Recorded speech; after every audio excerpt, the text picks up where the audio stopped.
আসসালামু আলাইকুম। আমাদের আজকের গন্তব্যস্থল টাঙ্গাইলের ধনবাড়ি উপজেলার নবাব প্যালেস।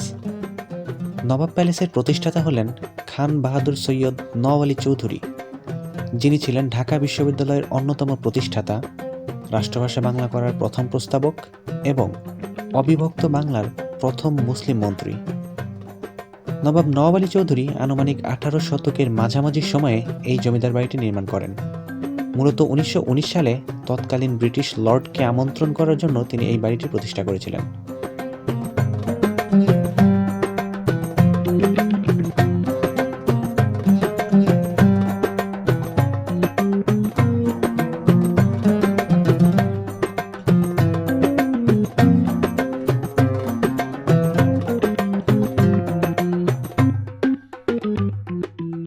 এটি ধনবাড়ি নবাব পরিবারের শাহী মসজিদ।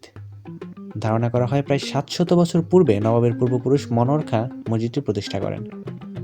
মসজিদটি মোগল স্থাপত্য রীতিতে তৈরি করা হলেও একাধিকবার সংস্কারের ফলে এটি তার প্রাচীনত্ব হারিয়েছে।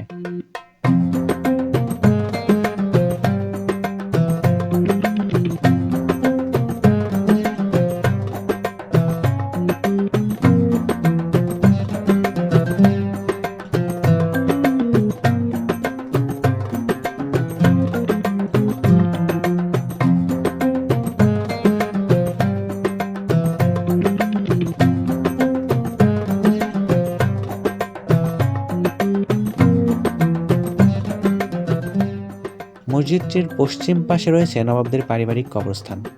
এখানেই চিরনিদ্রায় শায়িত আছেন খান বাহাদুর সৈয়দ নওয়াব আলী চৌধুরী এবং তার পরিবার।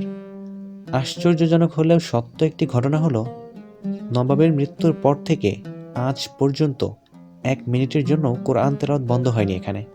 মসজিদ পরিচালনাকারীদের নিয়োজিতকারীরা পর্যায়ক্রমে কোরআন তেলাওয়াত করে চলেছেন 24 ঘন্টা।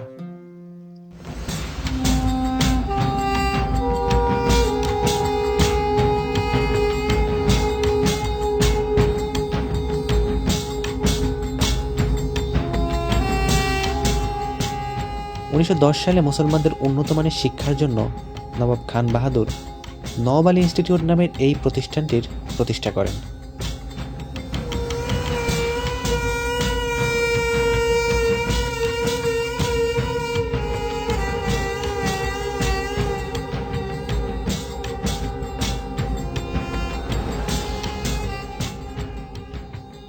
ধনবাড়ি জমিদার বাড়িটি মূলত প্রধান আবাস ভবন, কাচারি ভবন, 3 গম্বুজ বিশিষ্ট একটি মসজিদ ও কবরস্থানের সমন্বয়ে গঠিত। জমিদারি আমল থেকে এখন পর্যন্ত তার বংশধরেরাই উক্ত জমিদারির আওতায় থাকা সবকিছুর দেখভাল করছেন। এই জমিদার বংশেরই একজন মোহাম্মদ আলী, যিনি পাকিস্তানের 3য় প্রধানমন্ত্রী ছিলেন।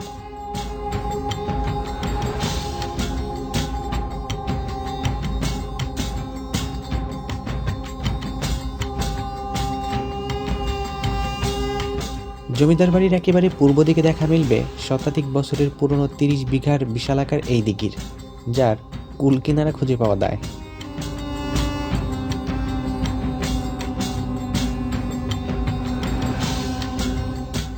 আজকের মতো এই পর্যন্তই।